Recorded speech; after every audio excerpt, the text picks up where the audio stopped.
सत्संग ज्ञान गंगा में गोता लगा रहे थे। कितना जो है शांत चित होकर के सत्संग रूपी गंगा में स्नान कर रहे हैं। मैं कहना चाहूंगा कि प्रेमी सज्जनों, ये कुछ क्षण के लिए ये अवसर, ये मौका हमें प्राप्त हुआ है, कुछ क्षण के लिए। इसके पश्चात ये कार्यक्रम खत्म हो जाएगा, सब अपने अपने गंतव्य स्थान को चले जाएंगे। इसलिए मैं कहना यही चाहूंगा कि ये अमूल्य बेशकीमती ये जो 2 पल का समय मिला हुआ है, संतों का सानिध्य, सत्संग मिल रहा है, अपने मन को चेताते हुए थोड़ा शांत चित होकर के बैठे। और अगर जिसके मन में, जिसके अंदर सत्संग की वाणी समझ में आ रहा है, तो मान के चलिए कि हमारे ऊपर राम की कृपा की बूंद जो है पड़ चुका है। इसलिए बड़ा ही सरल भाव से दत्चित होकर के सत्संग की एक एक वाणी को जो है सुने और हृदयंगम करें। आइए हमारे पूजनीय बड़े भाई जी का आशीर्वचन सत्संग होगा। हम सब लोग शांत चित होकर के सत्संग को सुने और समझें और अपने जीवन को सफल बनाएं।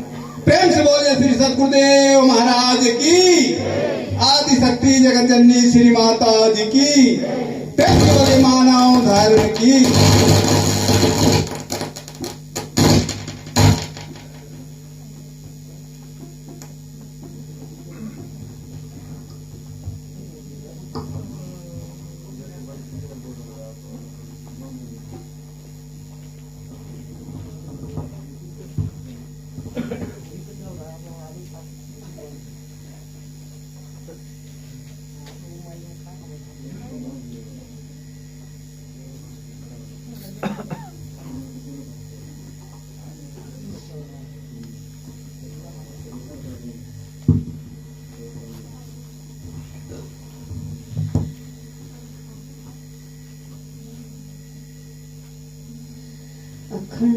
अखण्डमण्डलाकारं व्याप्तमयेन चराचरं तत्पदं दर्शितं येन तस्मै श्री गुरुवे नमः। यह तन विष की वेलरी, गुरु अमृत की खान, शीश दिए सद्गुरु मिले, तुम भी सस्ता जान।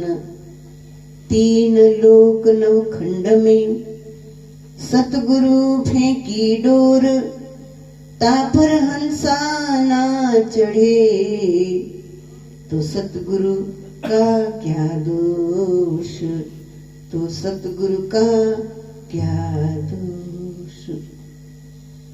प्रेम से बोलिए श्री सद्गुरुदेव महाराज की, त्रिलोकपति श्री आनंद कंद भगवान की, परम आराध्या जगत जननी श्री माता जी की, सभी दिव्य महान विभूतियों की, सच्चे गुरु दरबार की, सत्य सनातन धर्म की, मानव धर्म की, भारत माता की।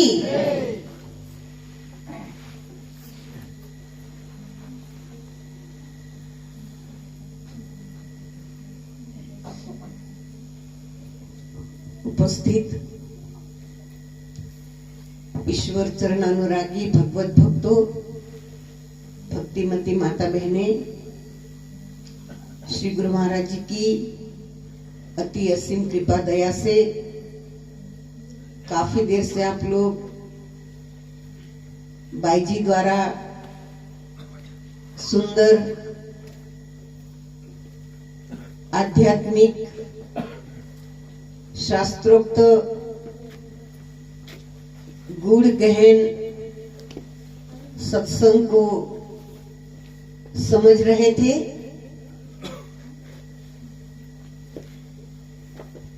आप आपको बताना चाहूंगी कि बाई जी की भाषा गुजराती है और उन्होंने अधिकतर गुजरात में ही प्रचार किया है। तो उनके कहने का जो भाव है हम उसको समझे, भाषा पर न जाए, है ना। तो बाई जी ने बहुत ही सारगर्भित सत्संग आप लोगों को समझाया है। सत्संग के मर्म को समझना है ना। और यही रामायण कहता है कि सोई गुगण्य सोई बड़भागी, जो रघुनायक चरण अनुरागी। कि वही जीव गुगण्य यानी गुणी है, बड़भागी है, जिसका श्री गुरु महाराज जी के चरणों में, अपने इष्ट के चरणों में, भगवान राम के चरणों में प्रेम है। यही वेद पुराण शास्त्र पुकार पुकार करके कहते हैं। संतों की महिमा भी धर्म शास्त्रों में खूब गाई है। जैसे एक बार भगवान श्री कृष्ण से किसी ने पूछा कि आपको सबसे प्रिय कौन है। जैसे राधा जी है, उनकी अष्टपटरानियां है, और भी उनके कई भक्त है, नारद जी है। तो सबसे प्रिय कौन है? आप बता सकते हो कौन हो सकता है?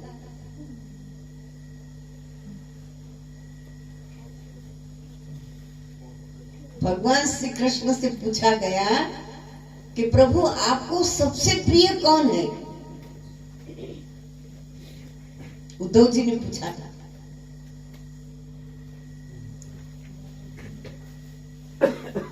तो भगवान कहते हैं, उधो मोहे संत सदा अति प्यारे, संत मिले तो मैं मिल जाऊं, संतन मोह से न्यारे। उधो मोहे संत सदा अति प्यारे। क्योंकि सारा संसार मेरी भक्ति करता है, लेकिन मेरा परिचय संत कराते हैं। संतों ने मेरे लिए सारे भोग विलास को छोड़ा, संसार को छोड़ा, और केवल मेरा ही समाज को परिचय कराते हैं, है ना। एक बार भक्तों के बीच में चर्चा हो रही थी। तो हम सारे भगत लोग बैठे, इसलिए चर्चा कर रही हूँ, जो कि मुझे नहीं करनी चाहिए, लेकिन कर रही हूँ। तो भगत लोग तो आपस में चर्चा करते हैं कि सबसे बड़ा कौन, और कौन सी चीज है जो गुरु महाराज जी भी नहीं दे सकते। क्या है वो? उपदेश।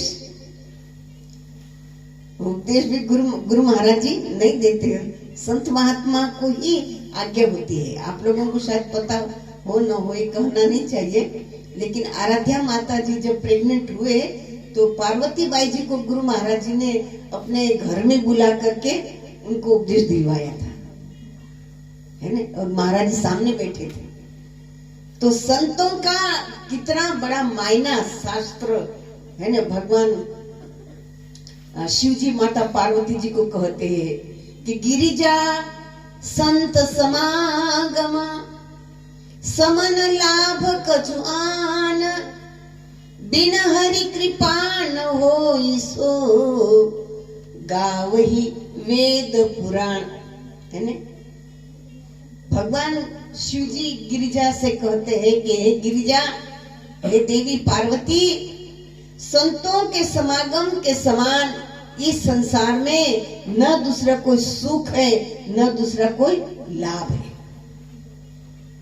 क्योंकि संतों का काम क्या है कि जीव को ईश्वर से परिचय कराते हैं, है ना। संत का काम क्या है? ईश्वर से परिचय कराते। अब ईश्वर कहाँ रहते हैं? तो हमारे इस हृदय मंदिर में।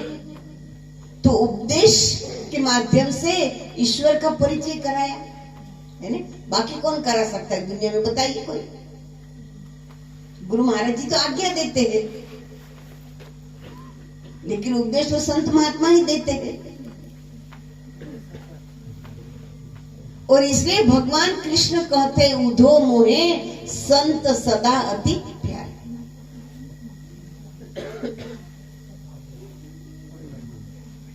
संत महात्मा नामदान देते हैं। गुरु महाराज भाई, धन तो गुरु महाराज जी का है ना। उपदेश रूपी धन ये गुरु महाराज जी का है, लेकिन संत महात्माओं द्वारा दिया जाता है।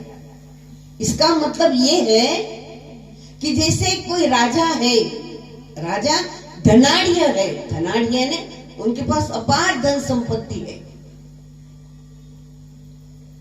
लेकिन कोई याचक उनके द्वार पर आता है तो राजा स्वयं उठ करके याचक को दान नहीं देते। किसको बोलते हैं? अपने मंत्रियों को बोलते हैं, जाओ इनको दान दे दो, ये दे दो, वो दे दो, वो जो भी है जिसके लायक जो है वो दे दो। तो ऐसे ही श्री गुरु महाराज जी ज्ञान के धनाढ़ है ना, उनके पास ज्ञान रूपी धन है। आप सब याचक हो, हम मंत्री हैं, हमको कहते हैं याचक को उनकी आवश्यकता अनुसार उनको दो। तो जो जिसके जितने भावना है,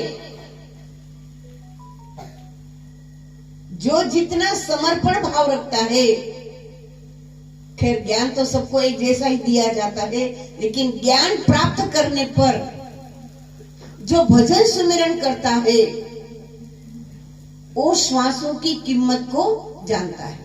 जैसे मैंने कई बार ये बात समझाई है आपको कि जब कोरोना काल चल रहा था तो एक बूढ़ा व्यक्ति जिसको कोरोना हो गया तो हॉस्पिटल में भर्ती करा दिया गया। तो 3-4 दिन में दवाई देने पर भी ठीक नहीं हुआ तो लास्ट में ऑक्सीजन लगाना पड़ा, है ना, ऑक्सीजन। तो ऑक्सीजन से और दवाइयों से ट्रीटमेंट करने पर वो बूढ़े बाबा ठीक हो गए। अब ठीक होने पर हॉस्पिटल से छुट्टी मिलती है, और जब छुट्टी मिलती है तब क्या होता है? बिल पकड़ाते हैं, है ना, हॉस्पिटल का बिल पकड़ाते हैं। और जब बिल वो बूढ़े बाबा ने पढ़ा तो 50,000 का बिल था। तो उसमें देखा कि 20,000 ऑक्सीजन का चार्ज था, 20,000 ऑक्सीजन का चार्ज था। तो बाबा दहाड़ मार मार के, सिर पीट पीट के जोर जोर से रोने लगे, खूब रोने लगे, जोर जोर से छाती पीट पीट के रोने लगे। इतने जोर जोर से रोने लगे तो सारा हॉस्पिटल का लोग वहां इकट्ठा हो गया, पूरा स्टाफ वहां आ गया, नर्स है, डॉक्टर है, वहां का हेड डॉक्टर वहां आ गया। फिर उसने पूछा, बाबा आपको क्या हो गया, क्यों रो रहे हो? तो बिल दिखाया तो 50,000 बिल है। तो कहा, डॉक्टर कहने लगे आप ये बिल पेड नहीं कर सकते, मतलब पैसा नहीं है, जमा नहीं करा सकते पैसा, तो मत कराओ पर रो मत। तमाशा हो गया ना, रोए तो तमाशा हो गया, रो मत, तुम्हारे पास पैसा नहीं, तुम पैसा जमा मत कराओ, लेकिन रो मत। तो बूढ़ा बाबा कहता है कि मैं बिल भरने में सक्षम हूं, बिल भर सकता हूं, भरूंगा, तो फिर क्यों रो रहे हो? तो बूढ़े बाबा कहते हैं कि मैं इसलिए रो रहा हूं कि तुम्हारे एक दिन के ऑक्सीजन का 20,000 हुआ। एक दिन के ऑक्सीजन द्वारा मेरे को श्वास दिया गया, एक दिन के ऑक्सीजन के श्वास की कीमत 20,000। तो मैं 70 साल का हो गया, मेरे भगवान ने मेरे को इतना ऑक्सीजन दिया, इतने श्वास दिया, उसकी कितनी कीमत चुकानी पड़ेगी सोचिए जरा। समझ में आया? डॉक्टर ने एक दिन ऑक्सीजन द्वारा श्वास दिया, उसकी कीमत 20,000 हुआ। तो भगवान ने हमको 70 साल से श्वास दिए रखे हैं, तो उसकी भगवान को हमें कितनी कीमत चुकानी पड़ेगी। इसलिए हमारे संतों ने एक भजन में गाया है। भजन तो मुझे गाना आता नहीं, लेकिन मैं प्रयास करूंगी, आप सब लोग साथ देना। बस सद्गुरुदेव भगवान की। तेरी हीरा जैसी श्वासा बातों में बीती जाए, तेरी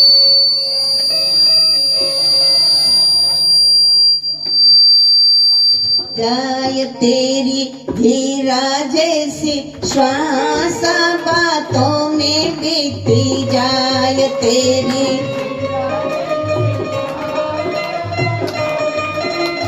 जाए तेरी हीरा जैसी श्वासा बातों में बीती जाए, तेरी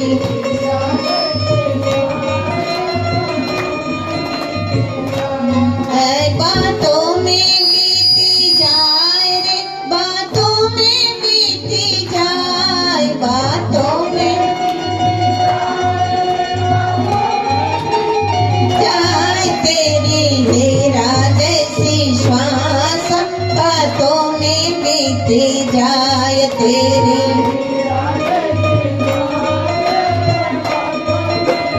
जाए तेरी हीरा जैसी श्वास बातों में बीती जाए, तेरी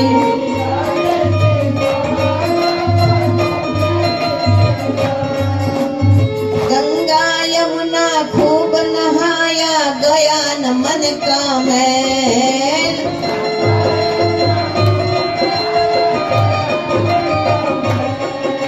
घर धंधों में लगा हुआ है जो कोल्हू का बैल।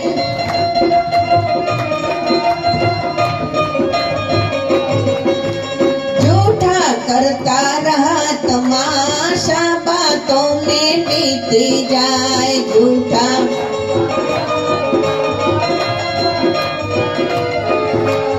झूठा करता रहा तमाशा बातों में बीती जाए, झूठा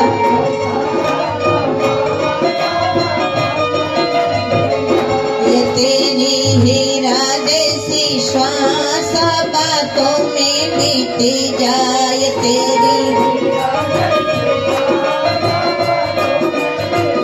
जाए तेरी हीरा जैसी श्वास बातों में बीती जाए, तेरी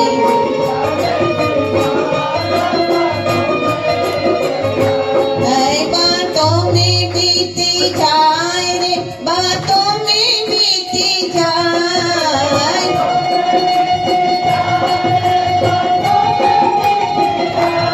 तेरी हीरा जैसी श्वास बातों में बीती जाए,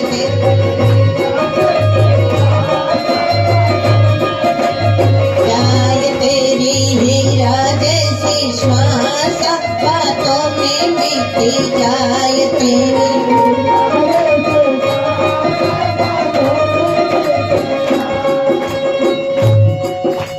किया न उपकार आकर जग में, दिया न कुछ भी दान।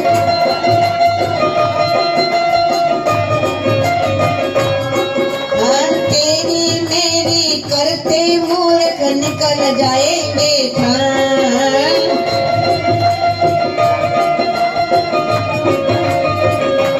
जैसे पानी बीज बतासा बातों में बीती जा, जैसे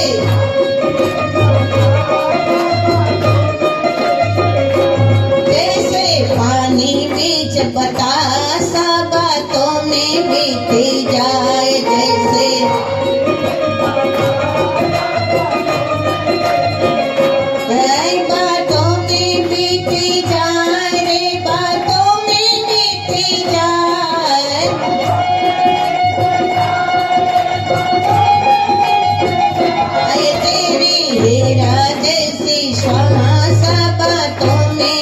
बीती जाए तेरी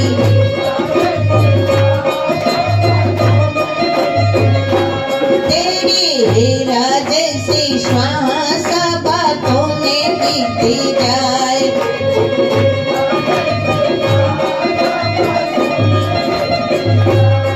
बातों में बीती जाए रे बातों में बीती जाए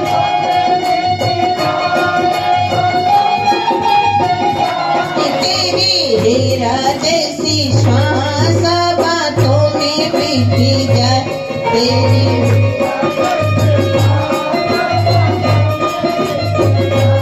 हीरा जैसी श्वास बातों में बीती जाए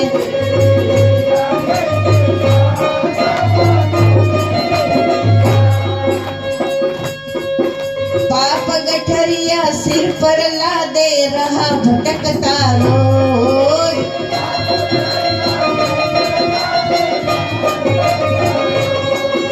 प्रेम सहित राधा माधव की किया न कुछ भी खोज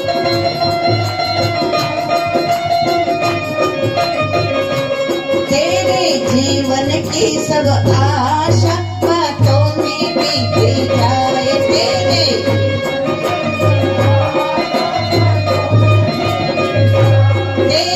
जीवन की सब आशा बातों में बीती जाए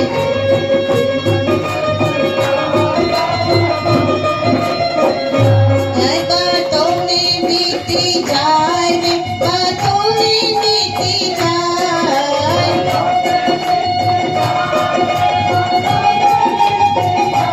तेरे जीवन बीती जाए